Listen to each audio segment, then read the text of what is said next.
යෝධා ජීව සූත්‍රය කියන සූත්‍රේ ඔය කියන රණවිරුවෙක් ගිහිලා බුදුරජාණන් වහන්සේ කියන ප්‍රශ්නයක් අහනවා. ස්වාමීනි මේ රණවිරුව ගැන ඒ ආචාර්ය ප්‍රාචාර්ය පරම්පරාව මෙන්න මෙහෙම කතාවක් කියනවා. සටන් වැදිලා රට වේරා ගන්න තමන්ගේ පක්ෂයේ ජයග්‍රහණය කරන්න විරුද්ධ පක්ෂයට මරලා හෝ ඒ ආකාරයෙන් රට ජය අරගෙන මංකොල්ල කාලා හෝ රට ජය අරගෙන ඒ රට ලබා දුන්නොත් එයාට වීරයෙක් කියලා හඳුන්වනවා. ඔහුට සරංජිත කියන දෙව්ලොවටත් යනවායි පිටින් කියලා මෙහෙම කියනවා. මේක ඇත්තද? ඒ රණවිරුවා සරංජිත කියන දිව්‍ය ලෝකෙට යනවා. ඉතින් යෝධා දිව කියන එහුට කියනවා. ඔක මගෙන් අහන්න එපා. කොහොම හරි මේක දැනගන්න ඕන එක විශාල උනන්දුවක් ඇති වෙනවා. එහෙනම් බුදුන් දෙවෙනි වතාවල තහන්න කිව්වා. ඔක මගෙන් අහන්න එපා. තුන්වෙනි වතාවේදී කියනවා. මං ඔබෙන් බලාපොරොත්තු වෙච්ච දේ මයි ලැබෙන්නේ නැහැ. ඔබ මේ කොහොම හරි දැනගන්න ඕනේ කියනවා. එහෙනම් මං කියන්න අහගන්න. යම් කිසි බුද්ධලේ ප්‍රාණඝාතයක් කරනවා නම් මොන හේතුවකට හරි ඒ ප්‍රාණඝාත කරන බුද්ධලයාට ඇතිවෙන්නා වූ සිත මොකද්ද? ද්වේෂයේ මුල් කරගෙන නැගෙන්නා වූ හිතකින් මිස ප්‍රාණඝාතයක් කරන්න බෑ. ද්වේෂයේ මුල් කරගෙන කරන්නා වූ යම් ප්‍රාණඝාතයක් ඇතනම් ප්‍රාණඝාතයෙන් විනාශ සිද්ධ වෙනවද? පවක් සිද්ධ වෙනවද?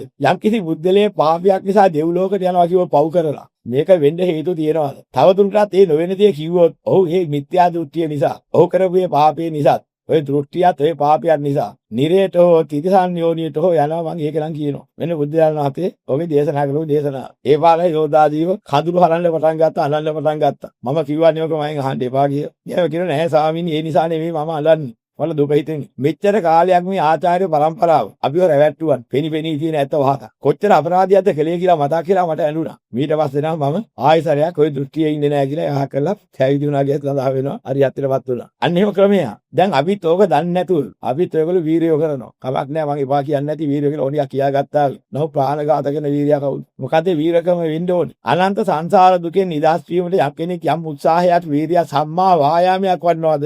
ආරේ විනේ නම් එයා වීරයා. වෙන කවුද වීරිය? මත්ලේ වියලියාවා සම්මැට ඉතිරි ඒවා ගත්තා වූ අදිෂ්ඨානයෙන් අරිහතර පත්වමෙස නොනැගී ගෝ මහා වීරයා. මේ බුදුරණාහි ආරේ විනේ වීරයෝ වෙන්න බුය. ඔය අරින්න තවත් වීරයෝ නම් මන් දන්නේ ලෝක සම්මතේ ඒවා තමයි ඒවා. ඒදා ලෝක සම්මතේ අවිද්‍යාවෙන් ගොඩ නැගෙනවා. ධර්මයේ විද්‍යාවෙන් ගොඩ නැගෙනවා. විද්‍යාවෙන් ගොඩ නැගෙන ධර්මයයි ලෝක සම්මතයයි අහසයි පුළයි වගේ සමහර තැන්වල. හැබැයි හරියට ධර්මයේ තෝරා ගන්න ඕනේ. ඉතින් ඒ නිසා තමයි කියන්නේ මලහට පස්සේ වීරකම ඉවරයි. මේ තමයි වීරකම ඔක්කොම. ඊට පස්සේ මොකද වෙන්නේ? අර කරගත්ත දේට අනුකූලව ඒ ගති රසනේ කවදාවත් සුද්ධ මානසිකත්වයට හදන්න හැදුවට හරියන්නේ නැහැ. ඒ හේතුවෙන් එහෙම යම් කෙනෙකු උපන්නෝ පතුට්ට මනසකින් උපදින යස්ස කොට්ටාසියට ගිහිල්ලා. ඒ කොට්ටාසිය උපන්නොත් එහෙම ලොකු ප්‍රශ්න වෙනවා. අපි දන්නේ නැති වැඩි කොච්චර තියෙනවද? මේදී හැංගිලා ඔක්කොම කරගුවෙමු. ගන්ධබ්බ බටේ එහෙත් ඉන්නවා. සටන ඉවර නෑනේ. මේ මැරිලා ගිහිල්ලා මොකද කරන්නේ? දෙවෙනි සටන එහෙ පටන් ගන්නවා. පටන් ගත්තාම පස්සේ අර ඔක්කොම වැයෙනවා ලෝක. මැවිලාට අර මුල්ල හැංගුණා මේ මුල්ල හැංගුණා පොළු මැවෙනවා කඩු මැවෙනවා තුවක්කු මැවෙනවා ඔය බෙහෙති විච්ච ආල්ලි චිත්තජ රූප වශයෙන් මැවෙනවා ඒ ඔක්කොම මතුවෙනවා ඊට පස්සේ මොකද කරන්නේ හතුරු අනිකට මහර ගහනවා ඒකට ගහනවා කර්ම ශක්තිය ශරීරය නිසා මෙහි වගේ දක් ගන්න මැරලා ඉවර වෙන්නේ නැහැ බලා වැටෙන ආයි උපන්නා හිටියා වගේ ආයිතර හදන